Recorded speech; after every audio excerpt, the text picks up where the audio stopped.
So hello, everybody. Welcome to this webinar as part of our Rare Advocacy Resource Exchange Initiative.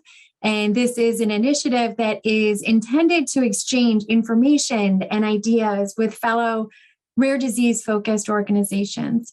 I'm Kristen Whedon with United Porphyrias Association.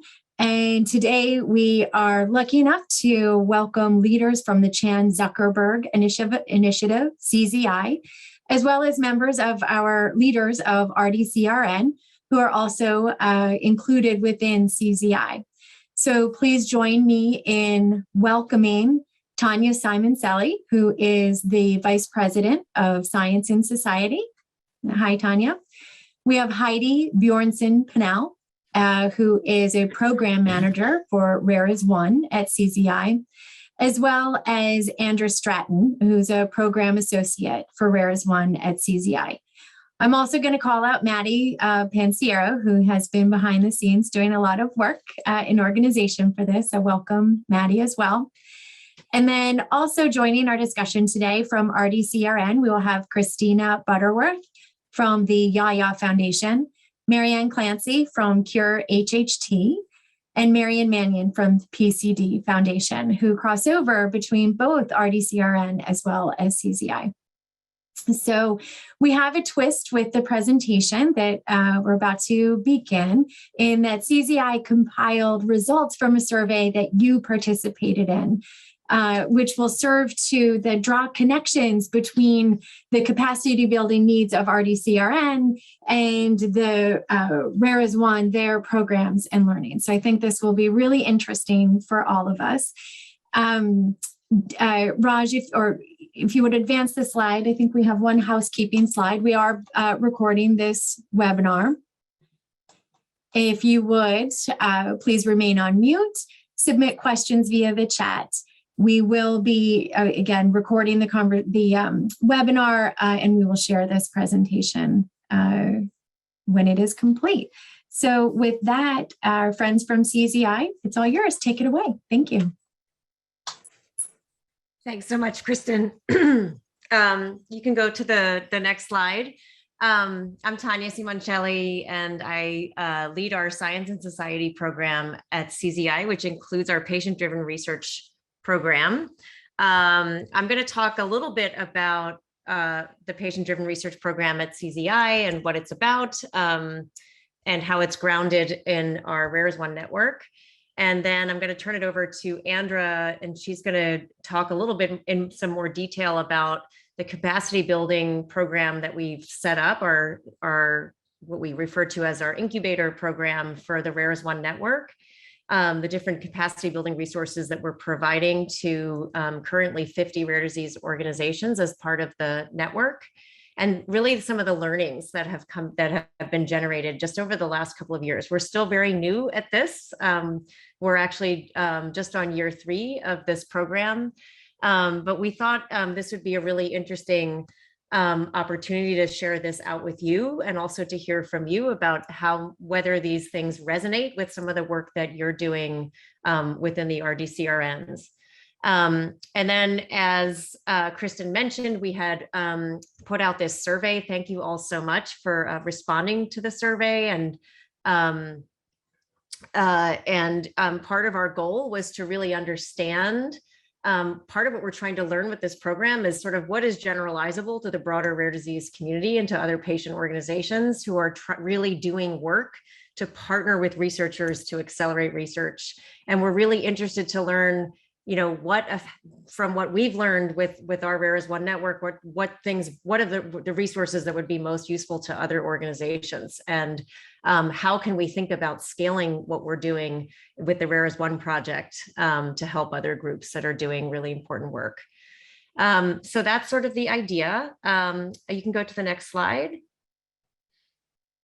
So our patient-driven research program at CZI is grounded in the idea that patients are incredibly powerful research drivers. They're essential stakeholders in the biomedical research ecosystem. I don't need to be persuading any of you on this call about that.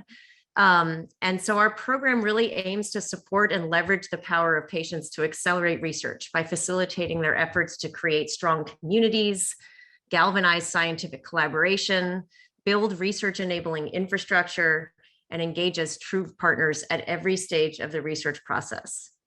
That's a tall order. At CZI, we like to take on big challenges, and we view this as really essential for reaching our goal at CZI, which is to cure, manage, and prevent all disease by the end of the century. We believe that without working to strengthen patient communities as powerful drivers of research, that we will not reach that goal. Next slide. So our program is really grounded in, we observed when I started at CZI almost 5 years ago now, I came to the organization with this sort of passion for thinking about recentering our biomedical research ecosystem around the interests and needs of patients. And so we set out to look at sort of, in looking at sort of what could we do, we noticed that more and more, it seemed that, with the development of social media and new tools and platforms and ways of, new ways of organizing virtually, that more and more it seemed that patient communities were sort of going down this path, taking matters into their own hands, recognizing that they didn't want to wait anymore for the academic medical system to sort of catch up to them. And were instead, doing this incredible work to organize their communities, to build powerful research, patient-led research networks, to reach out to the scientific community, to attract them to their disease areas, to build registries and biobanks, engage industry, and work towards the development of treatments and cures. And that this was happening in particular in the rare disease community, where the academic research model really was failing in many respects to serve the needs of these patient communities, and they were taking matters into their own hands. And we recognize this is incredibly difficult work, and there were real pain points across, each of these stages of work for these groups. And we thought, what could we do as at CZI? We have some somewhat unique capacities as a philanthropic organization, where we actually work to leverage a combination of grant making, technology and tools, and engagement and advocacy in our work. And could we think about the intersections of those three things that we bring to the table, and are there ways that we could bring those things together to help bolster this patient-driven research model, and help, in particular in rare disease, help these communities, help lower the barriers to each of the stages of this work. Next slide. So we launched our Rare as One project in 2019, which is seeking to do this in rare disease, and foundational to our program is our Rare as One network, where we have now funded, as I alluded to, 50 patient-led rare disease organizations in an amount of $600,000 over 3 years, to work to build their organizational capacity, to develop, expand, and convene a collaborative research network in their disease areas, and to work towards the development of a shared, a prioritized research agenda in their disease area, working alongside and in collaboration with the research community. We started out with one cohort of 30 organizations that we funded back in 2019. We actually intended to only fund 10 groups, but we were so amazed at the quality of the applications and the number of applications we received that we ended up deciding to actually triple that number and fund 30 groups as our initial cycle. And then we funded a second cycle that's just started just at the beginning of this year, our cycle 2 groups, an additional 20 organizations. So we now have 50 groups across the 2 cohorts that are actually really working hand in hand, working together and working very collaboratively to do this work. Next slide. The other thing that we're doing in parallel with our Rare as One network, which really is the foundation for our program, we believe at CZI that we should learn directly from communities that are dealing with societal challenges. Like, this is actually throughout our entire organization and all the work that we do. We really believe that we should stay close to the work, stay close to the communities, and learn from communities who are actually working are actually most experiencing challenges, and that they actually have the best solutions. So we look to the Rare as One network organizations for what solutions they are employing, and then think about how to scale those solutions to the broader community. And then in parallel to the network, We also use targeted grant making to look for ways that we can either run experiments in the field, like develop, like making investments in new tools or new processes that we think might be promising for other organizations. And we also do things like we fund the rare disease umbrella groups, we either to work on specific projects or even just providing them with general operating support, recognizing them as incredibly important leaders and in the rare disease community. So just to give a couple of examples, we funded the FOXG1 Research Foundation to, they're collaborating right now with a company called Citizen that is working to leverage machine learning to extract medical record information that they're using to augment their registry data to build a more robust natural history study in their disease area. And we think that this could be relevant for other organizations, and we're really interested in that collaboration. We fund the CDCN, the Castleman Disease Collaborative Network. Right now, they're working on a project to develop a roadmap around drug repurposing. So those are just a couple of examples. Next slide. I'm going to turn it over to Andra now to talk a little bit more about, give you some more detail and specifically around our capacity building program for our Rarest One network. Thanks, Andra. Tania. Thank you. Hi, I'm Andra Stratton, and I am the program associate with the Rarest One program, and I work directly with the network and really kind of manage the capacity building program. So I will talk about that. Just as some quick background, I also have a rare disease and ran a foundation for many years and worked with many of you all in the process. So I'm thrilled to be here. So our approach, we believe that to really support these organizations, we had to do more than provide them with just funding. And so we feel that with in-kind capacity building, these organizations can become stronger leaders, stronger organizations, and then we all have a stronger movement. And we really think the best way to do that is multiple prongs, including strengthening communities, building the capacity, and promoting collaboration. And I'll share with you a little bit about the resources we provide to do those things. Next slide, please. So first of all, how do we decide what resources to provide? It was really important for us not to guess what folks want. So we did a landscape analysis and really looked at what offerings were out there and being provided already by our umbrella organizations and other organizations. And just very similar to the survey we sent to you all, we had a longer one, a capacity assessment, to really understand the needs of cycle 1. We did the same for cycle 2. And after we had some time with cycle 1, we really took a close look at what was working and what wasn't working. With all of the resources we provide, it's really important for us that we do not recreate the wheel.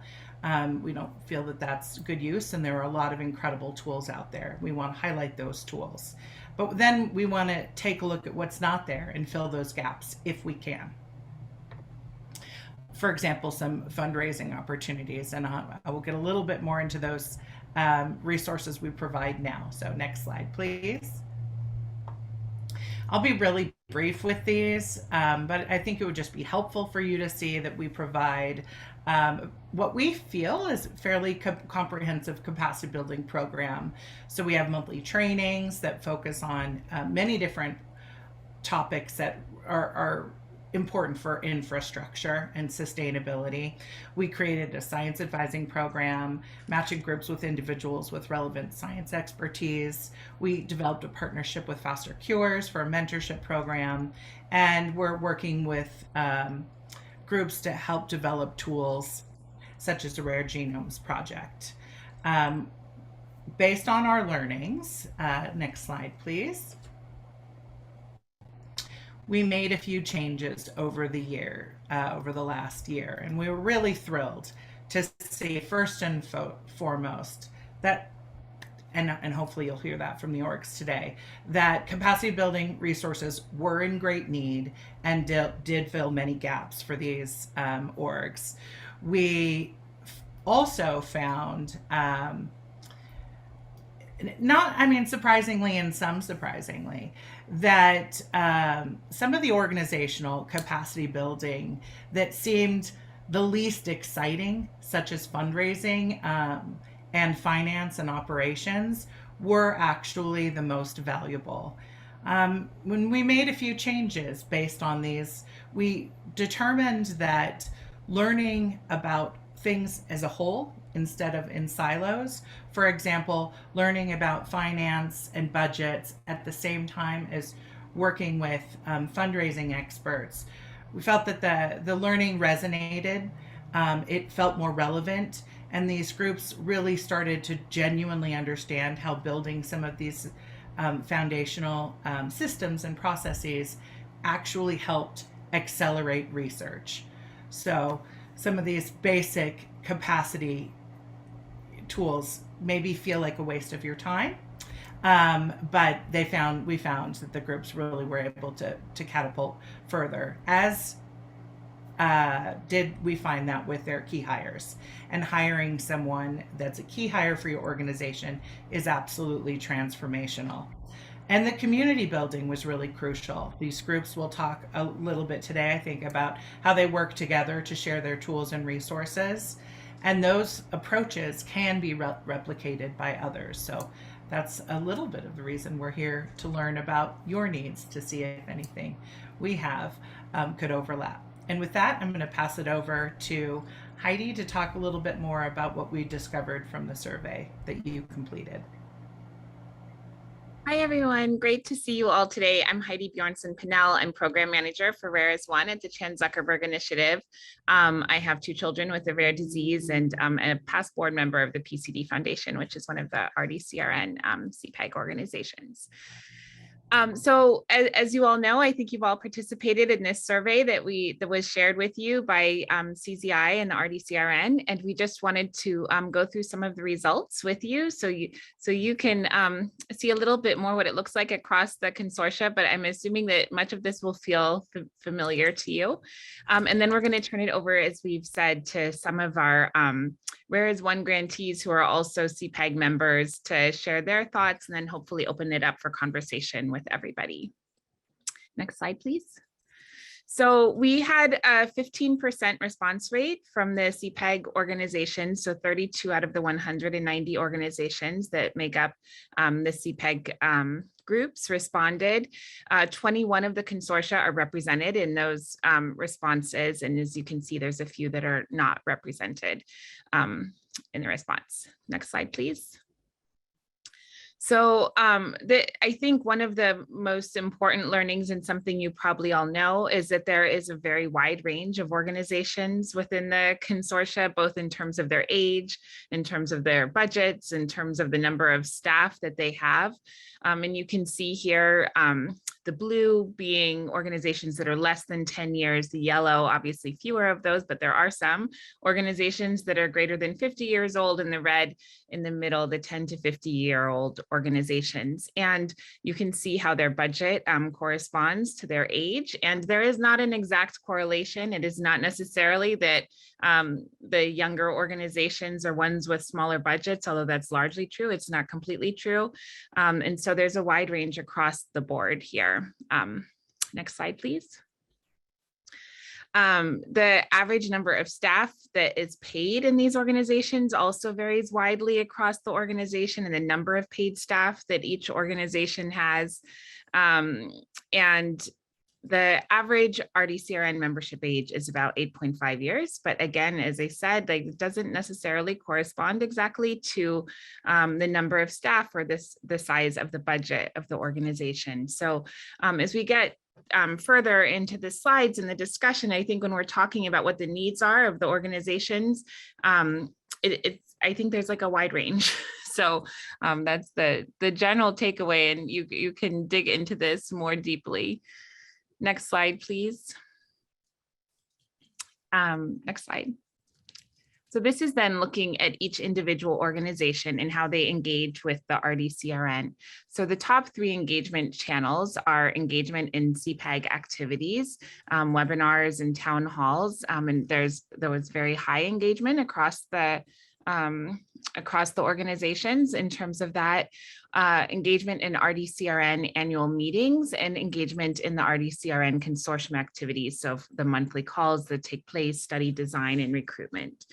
There is less engagement in the RDCRN committees and working groups, although half of those that responded are still engaged in those activities as well.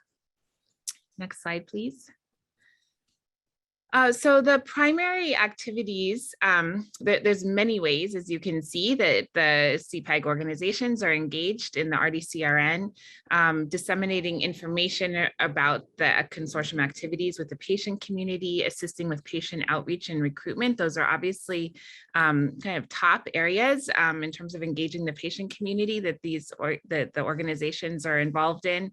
Also attending consortium meetings and calls and providing input regarding findings and study process, being engaged in study protocol design and document review. There is less engagement when you get down to things that require money. So convening the research community, providing funding for consortium trainees, those types of activities, the number of organizations participating in those drops off. Next slide, please. So the top 3 barriers to organization participation in the RDCRN are lack of staff, lack of budget to support staff, and lack of time of the staff that do exist to engage in the RDCRN. So I think this is no really great surprise to us that we're all overstretched, and so I think this is an important conversation to have about how we can maybe increase capacity in these regards beyond obviously increasing budget being a key factor. But lack of organizational tools, lack of scientific expertise, and insufficient interest were not reasons, or they were they scored very low, at least in terms of reasons why engagement was not happening to the full extent possible. Next slide, please. So now I'm going to turn it over to Marianne and Marianne Clancy from Cure HHT and Christina Butterworth from Yaya Foundation. They are both the executive directors of their organizations. They are members of CPAG and RDCRN, obviously, and also RARES 1 grantees. And I think it would be great if they both would like to share with us, maybe I'll call on you first, Marianne, just because your name's at the top here, your experience with the RARES 1 network in terms of the capacity building, the community that you've been able to be a part of, and how you see that kind of overlapping with engagement in the RDCRN and CPAG in terms of where there are similar needs and experiences and maybe opportunities.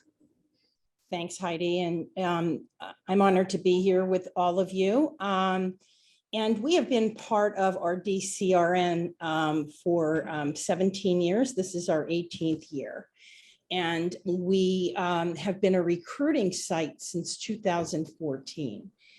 And we've had some really key learnings during the last 8 years, and then especially since we became part of the RARES 1 community. I believe that the CZI grant provided at least our organization the more confidence in communicating the patient voice across the board in all of our executive committee meetings, within our brain vascular malformation consortia, overlaps with CPAG's purpose, enabled input into protocol and design participation, especially in our renewals, adding new aims, including bleeding phenotypes and other organ involvement. Patient organizations, and certainly we are very motivated to recruit as many patients as possible. And prior to the grant, we had tried to integrate the recruitment responsibility with existing staff. And because of lack of capacity, we were marginally successful, maybe 8 patients a year. And basically, we did a lot of outreach and still do.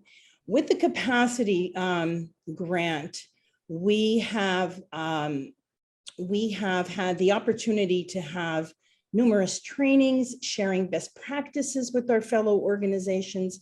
And I think this all applies to all of us at our DCRN. We were able, for example, to hire a part-time research coordinator solely dedicated to our BVMC recruitment. And as a result, just in the last 7 months, we've been able to recruit over 30 brain AVM patients, which is more than a 3-fold increase. We were able to complete all of our training, our REDCap training.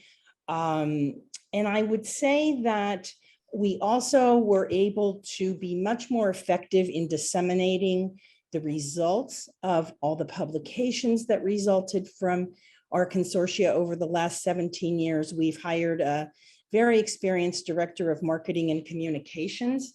So we totally redid our resource library, our clinical research page. We identify our aims and the ability for patients to participate, several webinars, conferences, and it really has motivated the patient community because prevention of stroke is huge. And that's what this our DCRN is about, trying to look at predictability of hemorrhage.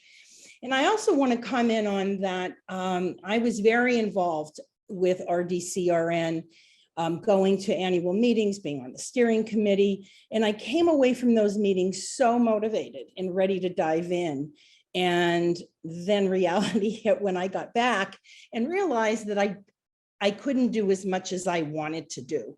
So I think these learnings were critical. The capacity really does help. And I will also, I'm happy to say, we were able to apply for an admin supplement addressing disparities in access to and quality of healthcare to prevent strokes, and looking at DEI and ways of strategies of helping to bring more people into the community with this disease affecting 1 in 5,000 people. And we learned that we were awarded this grant.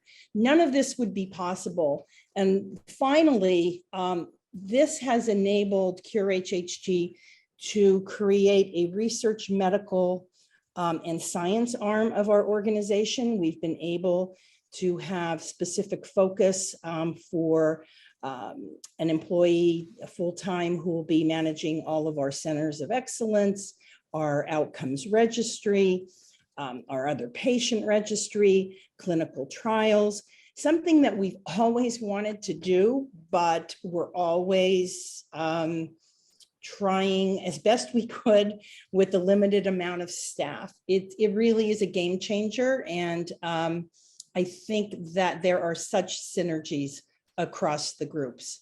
I just want to thank you all. Happy to discuss further. Thank you, Marianne. That was great. I'm going to come back to you with hopefully with further questions and comments after we speak to Christina too.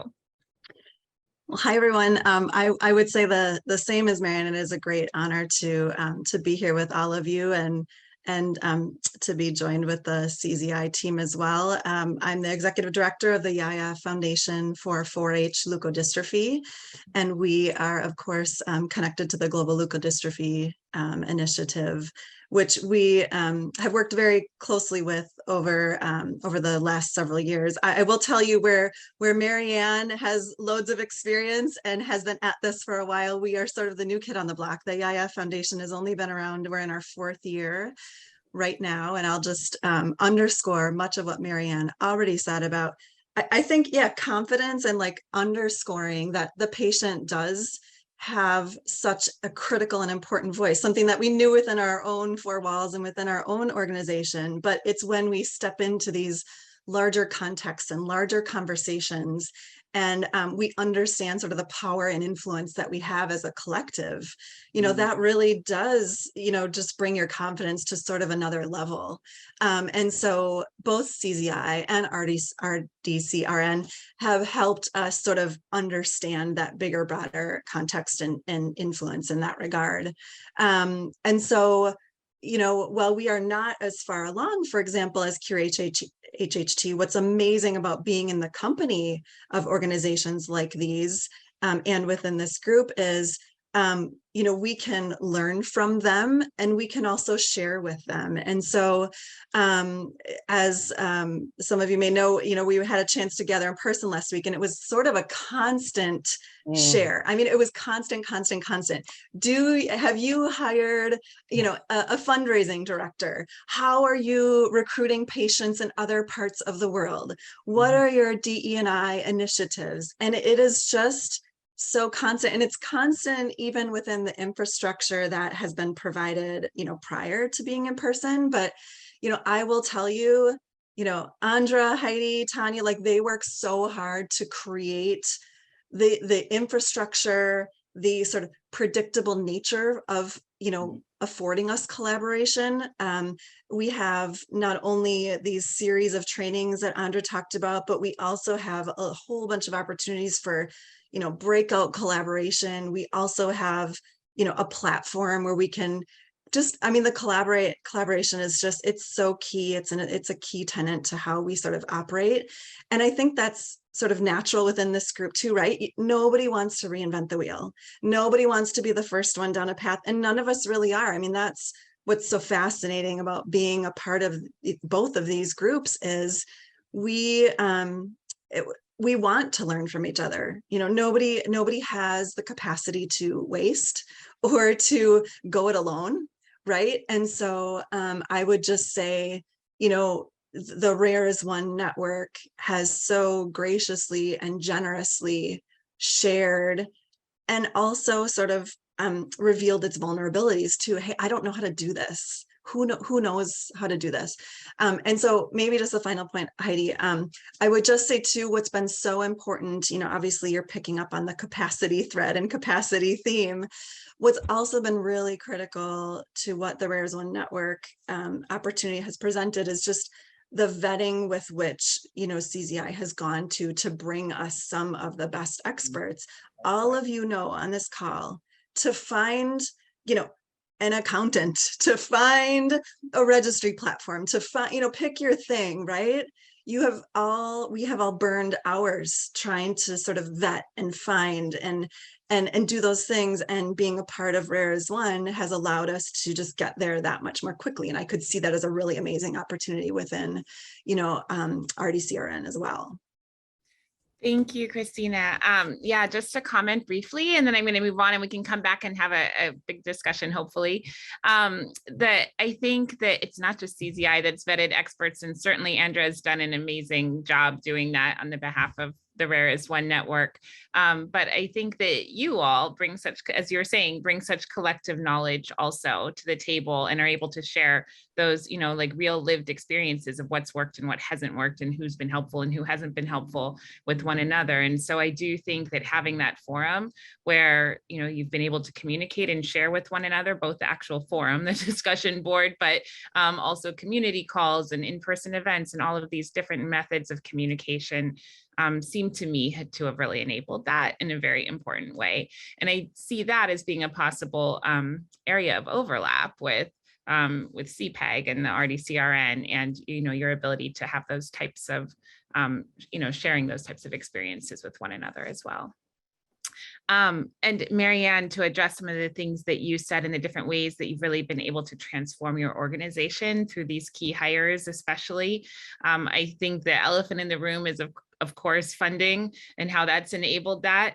But I think that it's also really important to understand, as you have goals and develop them as an organization, what these key things are that you can do that really do transform the organization. And again, to be able to learn that from one another and have those aims that we're working towards. And then, going back to the capacity building, I think fundraising is one of the areas where a lot of the organizations in our network have really made incredible progress, and hopefully getting to the point that even without funding from CZI, they're able to make some of these key moves forward.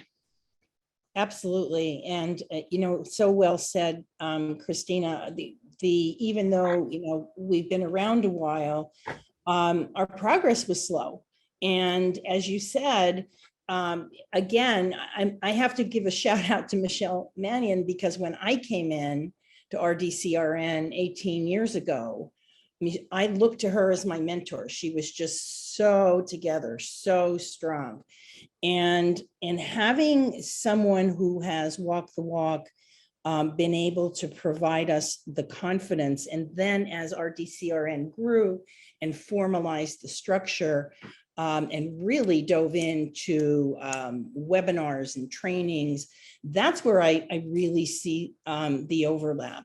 And you're absolutely right. Fundraising, we have to subsist on our own, and we have the confidence now to do that. And I think that, our consortia, or what do we call ourselves, pandemic pals, our relationship will go on, long into the future, because there are such learnings from each other, what works, what hasn't worked, and be willing to take a risk.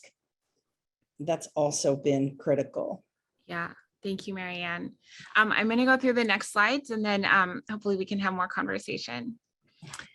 So these survey results are about the consortia-wide activities, and also your thoughts on when funding through the RDCRN ends, what the challenges would be and what your hopes are for the future. So next slide, please. The most significant current barriers to engagement or deeper engagement within the RDCRN consortia are insufficient time to help shape consortium direction, belief that efforts invested in other initiatives will be more impactful, and expectations for participation are too high in terms of time and funding. But I would like to call out that there does seem to be a difference here in terms of the organizations with budgets less than $1 million versus those with budgets greater than $1 million in terms of their feelings in this regard. So I think that's kind of an interesting observation, that maybe those that have been around longer and been part of the consortia for longer maybe feel a little bit differently about this. So next slide, please. In terms of wanting to sustain engagement with the consortia in the event that NIH funding for the consortium would sunset or is not extended, people's hopes, patient organizations' hopes for engaging, the greatest hope is around patient recruitment, wanting to still be involved in recruiting patients for studies, being able to bring together prior consortium members at conferences and convenings, developing other funding grant applications or renewals with prior consortium investigators. So really wanting to see those research relationships continue and move forward and be able to engage the community. But the numbers are really high, kind of down the board. So participating in the patient registry, having regular calls, keeping that community alive, being able to participate in study protocol design. Not so much interest in providing administrative or logistical support, not surprisingly.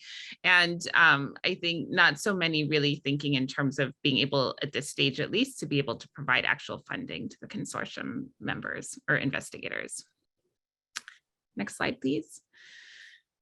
So the majority of the organizations see the most likely challenge to ongoing engagement and collaboration with the consortium investigators to be lack of organizational funding and limited budget to support the ongoing research collaborations that exist right now, followed by a lack of organizational time and expertise, but that is actually much further down than just the lack of funding to support the collaboration. Also lack of organizational infrastructure tools to support the collaboration. So I think time, infrastructure, and most of all budget are what come out as the top concerns there. Next slide, please. So the most significant benefits that people report in terms of engagement with the RDCRN is the model, its structure for regular information sharing, goal and focus setting within the disease area, the opportunities for collaboration and learning between the patient groups themselves within the consortia, awareness and information sharing within the individual disease areas, and obviously, importantly, significant research advances across these disease areas. Next slide. In terms of what organizations would most like to see, they would like to see more improved information sharing, more formal onboarding, dissemination of recordings and notes, have a greater understanding of what committees exist and what the time commitments would be for participation in those. An increase recognition of the patient voice, so increased involvement from the patient organizations, opportunities to convene the patient groups together, and clearer communication around where the opportunities exist for patient input. And more focused agenda in terms of clearer requirements to avoid diluting consortium funding, additional funding to avoid burden on the patient organizations to provide funding, increased prioritization of research activities that are of the greatest importance to patients, and an increased focus on innovation and pathway overlap among diseases within the consortium. Next slide. And of greatest concern, again, is the loss of research funding to enable continued research that's beneficial to patients. Loss of infrastructure funding and support for data collection in biobank specimens, loss of collaboration leading to fragmentation and duplication of research and data silos. So losing the collaborative opportunities that the people have worked so hard to build, loss of institutional knowledge and lack of access to data were called out as major concerns. And then an increased feeling of isolation and a lack of capacity to sustain the consortia alone. So I'm going to turn it over to Michelle Mannion, who is a longtime participant in RDCRN and also a new Rare as One grantee. Michelle, I'm hoping that you can maybe share from your brief experience so far with Rare as One, where you maybe see overlap in terms of the needs with the CPAG and the RDCRN, and also just maybe if you wanted to reflect on your experience in the consortia and the, and those concerns and opportunities that were just noted. Sure. I first just have to mention, who is that young woman in that picture? I guess it's time for me to update my photo. I thought the survey results were fascinating, because I don't think it's probably, none of this is surprising to us, but a couple of months ago, I had a communication from a former NCATS program manager who is now working in a different part of NIH. And the project he was working on, they had a question about how many rare disease groups have budgets over 100 million.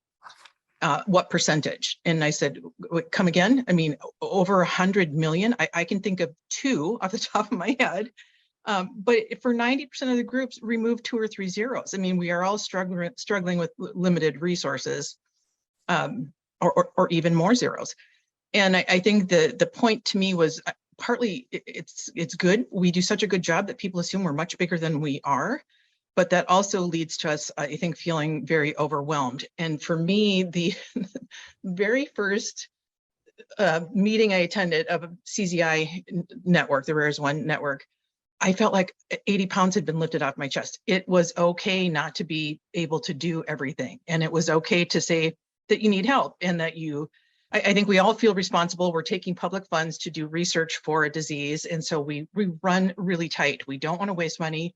And we kind of can get ourselves into trouble that way. And for me, the real benefit has been sort of just the practical, this is tough and you need help to do it, and you shouldn't think you have to do it all on your own, which you'd think after 20 years shouldn't be a surprise. But I think it was like being given permission to go ahead and hire staff, to go ahead and jump in and do some of those things. I think in terms of the RDCRN, as we're looking at groups that are sunsetting and how working in another consortium setting with CZI, with the patient groups that we can all be kind of aligned with, one of the things that occurs to me is that we really need to define what we mean by things like infrastructure.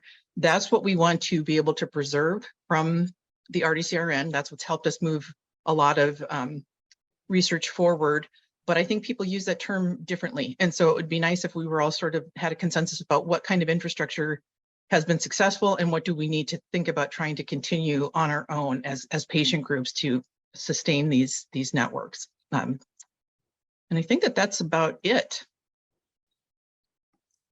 I guess one. Do you want to start us off, Michelle, in terms of what you think about infrastructure, like how you would define that, and maybe we can have a conversation around that and what people are concerned about losing or keeping or expanding in that regard. Yeah, so to me, I think of infrastructure as any resources that can be shared across all the members. So it would be things like if a biobank has been started, how do we support that? If there's a research data sharing effort, how do we continue to support that so that it's available again globally and it doesn't get lost?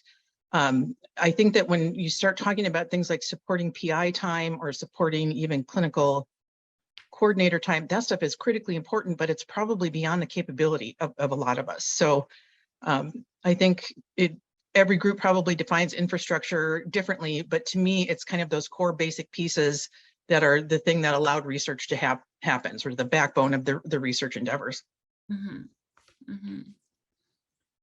I don't know if anyone else has thoughts on that they want to share in terms of how they would define infrastructure, if there's other things that feel key that go beyond what Michelle just mentioned. I want to chime in. Tools and technology, I think, are critical. And, at least for us, and I guess for, many of our fellow organizations over the years that I've spoken with, we've thought about doing things for a decade and we're a bit paralyzed because our resources are so limited that we don't want to make the incorrect decision. And so we continue to gather info. So tools and technology and sharing, I think, also is critical. And one thing that really jumped out at me, and it really isn't as much infrastructure, it is about, sunsetting as we are and many other orgs. There is a big alumni now with our DCRN, and the pathway overlays, the synergy of diseases, whether they're neurologic, vascular. I think there could be greater effort in that sphere. And I think the patient organizations would be a critical driver in moving that forward.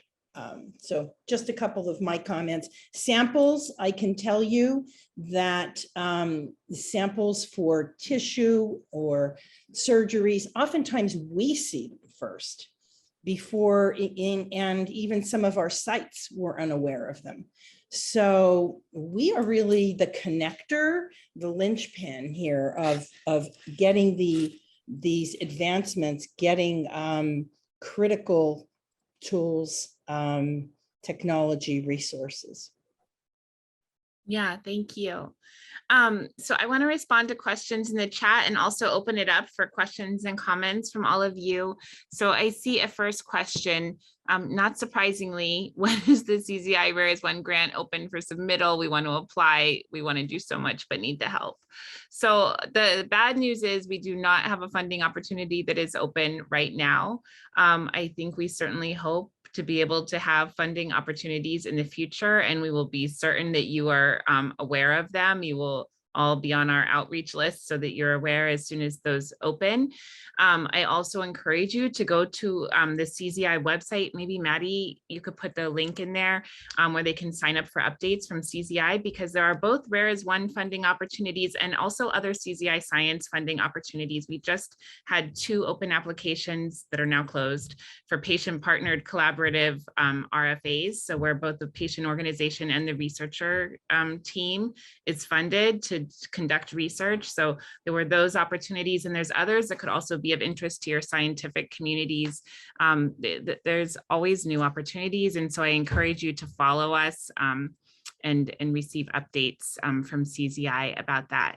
However, I will say that for part of the purpose of this call was to collect this information, obviously this survey information for the sake of both for the RDCRN to better understand your experience and thoughts, and also so that we at CZI can think about whether there's opportunities that might be relevant to the organizations that compose the consortium and the RDCRN. So we're thinking in terms of currently maybe some of the capacity building supports we provide, whether there's an opportunity to share them, or whether there's some of like the infrastructure that we've created in terms of community calls or discussion forums, whether there's applicability to this group of organizations as well. So we're hoping this is just the very beginning of a conversation, and we're really grateful for your feedback and comments and questions right now. And so I'm going to stop talking and see if you have any.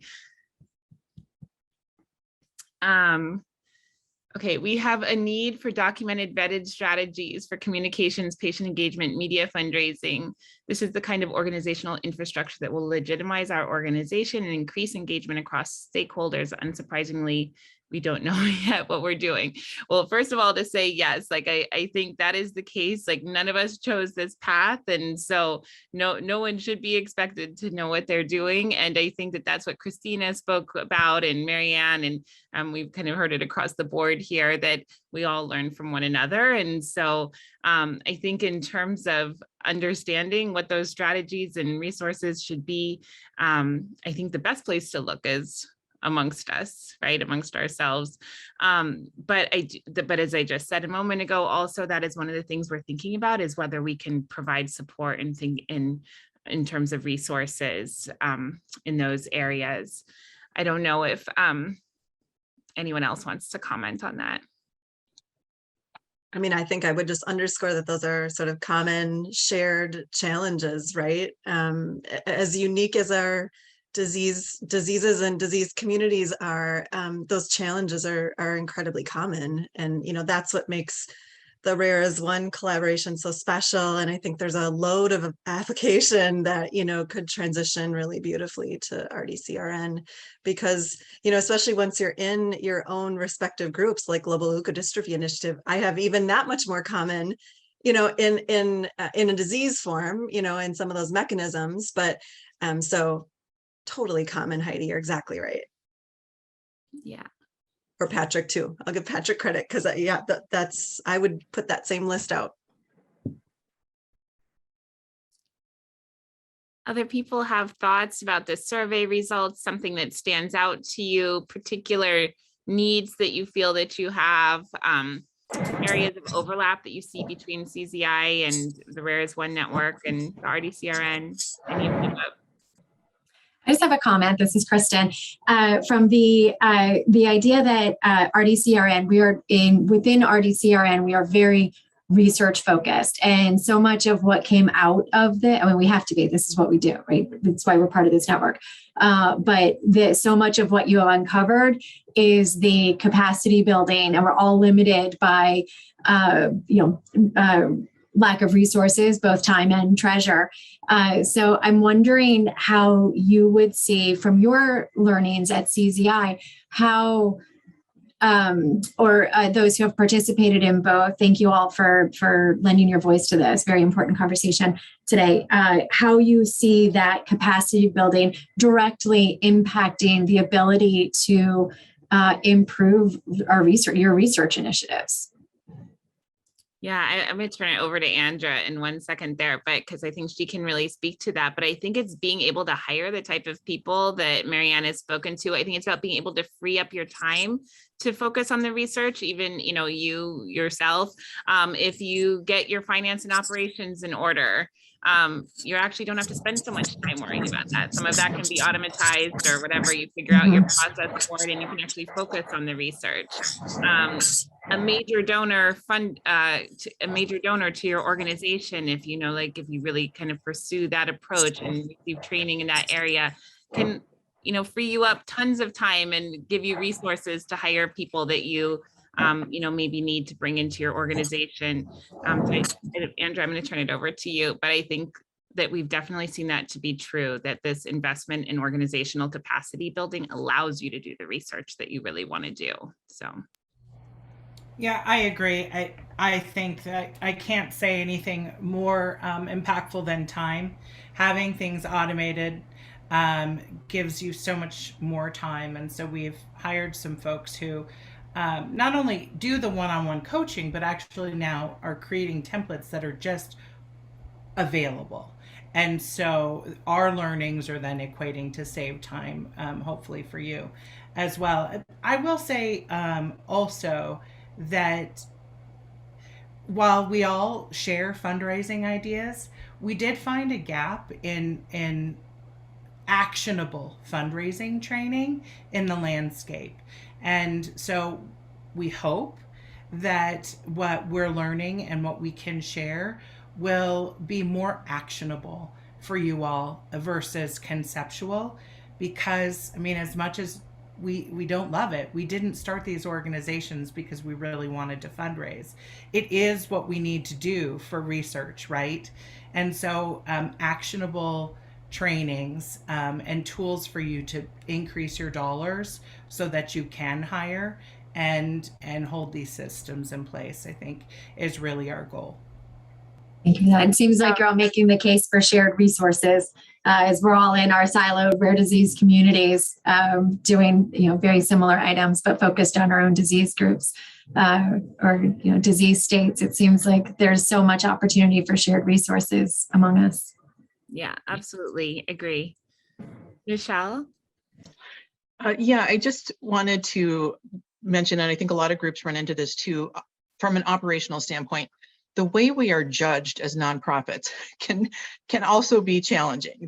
We're constantly trying to meet the appropriate balance between operations and programs. And I think that can be a bit of a hindrance to hiring the help we need. And I think there's a misconception that nonprofit equals no expenses, which is of course not at all true. So on a bigger stage, I think we have to get comfortable with the fact that we may have to front load and not meet that 80-20 or 90-10 or whatever the golden standard is for nonprofits to get things up and running. Bob Bell from CF Foundation always said, money buys research, research saves lives. So fundraising to do research is absolutely in our wheelhouse. Michelle, I really want to echo that comment, and I wrote some notes in the chat. Grant writing, we had experience 15 years ago. We wrote 30 grants. We had 0 funding, but we found somebody within our community who is a grant writer, we hired on as an hourly consultant who helped us. So those are some ideas, but I want to say something about the research and major donors and the nonprofit expenses, right? I just have these challenging conversations, as we all do, with donors. We're the connector, and so we have to position ourselves that way, right? So major donors really are invested in research. Patients need to drive what's important to patients in solving the research gaps. And by communicating that to your major donors, they will invest in you as you continue to demonstrate the critical role we as organizations play. We have a powerful voice, whereas a donor won't have any problem donating to a researcher whose indirects are 60%. And they don't realize that, versus our little nonprofit, where obviously the need is great. So I would encourage, I see that kind of overlap, and maybe those are some of the strategies that we can all share. These were all learnings over the last 15 years or so. A lot of blood, sweat, and tears. Yeah. Just a 20-second it's up to us to shift that paradigm, right? It's up to us to tell that story. It's up to us to, bring people into the current modern way of thinking about that investment. So I know we're at time. Yeah, absolutely. I mean, I think another like very common theme amongst this community is that we shouldn't spend dollars on, organizational capacity building when we're trying to save lives. And so, Michelle, I really, echo what you said about like, sometimes we need to spend that money first. I think probably arguably always we need to spend that money first, so that we can do that. And so I think there's a lot of shared learnings across these organizations in terms of how they've been able to propel themselves forward by making those initial investments in time and learning and spending, be able to do that. So I'm looking if there's any other comments here that I haven't responded to, but I hope that we can continue this conversation. I'm not quite sure what the next steps are, but I know that we are going to have them, and we will be following up with you all. We will communicate back with you what we are thinking, and I really encourage you to reach out to us too with your thoughts. Obviously, Kristen is your point person currently, I believe, with CPAG, but also reach out to us. I'll put my email in the chat if people have questions or thoughts they didn't get to share today. We would be very interested to hear them. And so we will be back in touch with you. Kristen, I don't know if you want to sum us up. Yeah, I will wrap it up. Thank you so very much, Tania and Heidi and Maddie, again, behind the scenes there. We so appreciate you, and Andra, of course, as well as our RDCRN folks, Christina, Marianne, and Marianne. Thank you so much for a productive conversation. I really hope it is the beginning of a conversation between CZI and RDCRN and all the things we can accomplish together for all of our individual groups. So thank you so much for all your support. And this webinar will be available to review and for others who were not able to be here today. So thank you.